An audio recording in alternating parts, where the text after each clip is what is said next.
ಯೇಸು ಈ ಲೋಕದಲ್ಲಿ ಬಂದಾಗ ಮತ್ತೆ ಕಲ್ವಾರಿಗೆ ಹೋಗುವವರೆಗೆ ಆತನ ಮಾರ್ಗ ಇದೆಯಲ್ಲ, ಅಲ್ಲಿ ಸೋಲಿಲ್ಲ.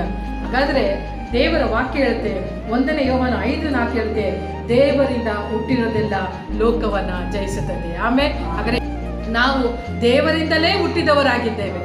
ಯಾಕೆಂದ್ರೆ ನಾವು ಯಾವಾಗ ಯೇಸು ಕ್ರಿಸ್ತನನ್ನ ಸ್ವಂತ ರಕ್ಷಕನಾಗಿ ಅಂಗೀಕಾರ ಮಾಡಿಕೊಳ್ತೇವೋ ಆಗ ನಾವು ದೇವರಿಂದಲೇ ಹುಟ್ಟಿದವರಾಗಿದ್ದೇವೆ.